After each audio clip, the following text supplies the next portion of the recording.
आप सबको सैमसंग का गैलेक्सी नोट 7 तो याद ही होगा। ये लॉन्च हुआ था अगस्त 2016 में और फिर ये फटना शुरू हो गया और अगस्त से सितंबर तक हाल इतने बुरे हो गए कि सैमसंग को सारे नोट 7 रिकॉल करके उनके अंदर नई बैटरी डालनी पड़ी और ये करने के बाद ये फिर से फटना शुरू हो गया। तो अक्टूबर तक सैमसंग को सारे फोन रिकॉल करने पड़े और सबको कंपनसेशन देना पड़ा और जिन लोगों के पास अभी भी नोट 7 है उनको कहा गया कि इसे पावर ऑफ करके रखो, डोंट चार्ज इट। और इस सारी चीज में सैमसंग का 5.3 बिलियन का लॉस हुआ और इस पूरी सिचुएशन पे मीम्स बनी है, गेम्स बनी है,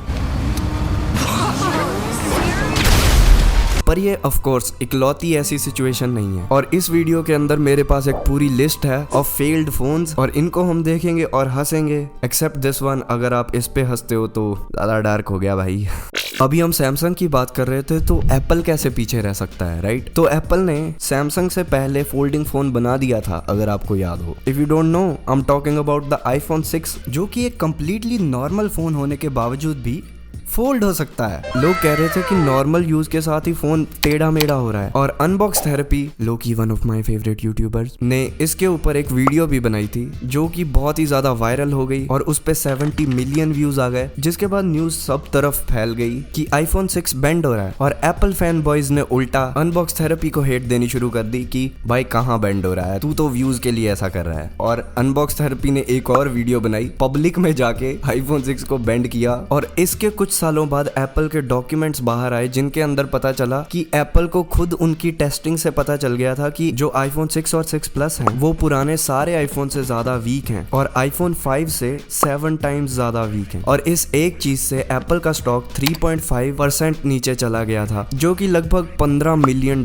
के आसपास आता है। बट चलो, एप्पल ने तो ये चीज फिक्स कर दी थी अपने नेक्स्ट फोन में, बट हमारा अगला फोन वो तो इतना बेकार था, उसका अगला वर्जन आया ही नहीं। And that phone comes from Amazon। तो 2014 में Amazon का भी मन कर गया कि हम भी एक फोन रिलीज कर दें और उन्होंने किया भी, which is called the Amazon Fire phone. इसके अंदर Amazon का Fire OS था जिसके अंदर कोई भी एंड्रॉइड एप्स नहीं चलते, जबकि ये पूरी स्किन बेस्ड ऑन एंड्रॉइड है, जो कि बहुत ही अच्छा डिसीजन था Amazon की तरफ से। बट ये इसका मेन फीचर नहीं है, इसके अंदर और भी दो ऐसे फीचर हैं जो आपको किसी फोन में नहीं देखने को मिलेंगे, जिनमें से एक है डायनेमिक पर्सपेक्टिव। तो इस फोन के फ्रंट पे 4 कैमरास लगे हुए थे चारों कॉर्नर्स पे, जो कि तो फर्स्ट ऑफ ऑल देखने में काफी गूफी लगता है। और इनका काम क्या था, ये आपके फेस को ट्रैक करते थे और उस हिसाब से स्क्रीन के कंटेंट को मूव करते थे ताकि आपको ऐसा लगे कि आप 3D चीजें देख रहे हो, जो कि सुन के ही आप समझ सकते हो कि ये फोन 2014 में लॉन्च हुआ था। और दूसरा फीचर तो इससे भी खतरनाक है, फोन के साइड पे एक बटन दे रखा है, उसे दबाने से एक चीज लॉन्च हो जाती है जिसका नाम है Amazon Firefly। और होता क्या है, गूगल लेंस की तरह ये कोई भी चीज जो कैमरा में दिख रही है उसको स्कैन करके आपको सर्च रिजल्ट्स देगा। बट अनलाइक गूगल लेंस, आपके सर्च रिजल्ट्स पूरे इंटरनेट से नहीं आएंगे, आपके सर्च रिजल्ट्स आएंगे Amazon के खुद के स्टोर से, which just sounds like they want you to buy more Amazon stuff। Plus the phone was $650, जो कि इंडिया में हो जाते हैं 55,000 rupees. No wonder nobody bought it। But at least Amazon अभी तक एक प्रॉफिटेबल कंपनी तो है। हमारी अगली फोन कंपनी ने ऐसा फोन निकाला जिसके कुछ ही समय में वो कंपनी ही बंद हो गई और फोन का नाम था ब्लैकबेरी स्टॉर्म। ये ब्लैकबेरी का पहला फोन था जिसके अंदर एक फिजिकल कीबोर्ड नहीं था और ब्लैकबेरी ने अपनी तरफ से पूरी कोशिश की कि लोगों को फिजिकल कीबोर्ड की याद ना आए। इन्होंने एक ऐसी स्क्रीन डेवलप की जिसके ऊपर अगर आप जोर से दबाओ तो वो टैप करती थी, लाइक दिस।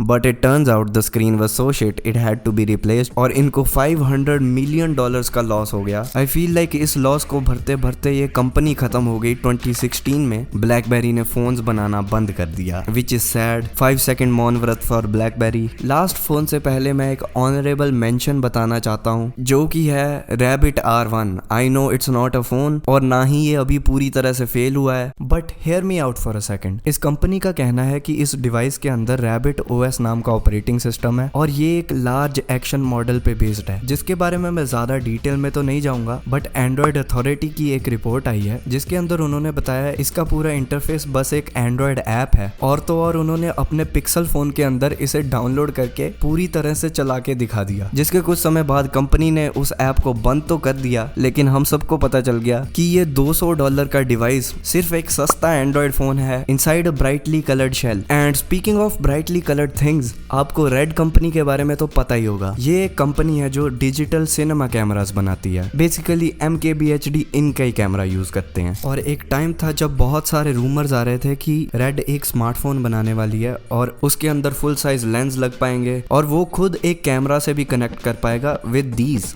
पर ऐसा हुआ नहीं। जब ये फोन लॉन्च हुआ 2018 में तो ये ऐसा दिख रहा था और इसके स्टैंड आउट फीचर्स थे इसका डिजाइन और इसकी डिस्प्ले। और अभी तक हमें पता चल गया है कि डिस्प्ले के अंदर आपको क्या करना पड़ता है अगर आपको स्टैंड आउट करना होता है। हाई रेजोल्यूशन नहीं, हाई रिफ्रेश रेट नहीं, 3D।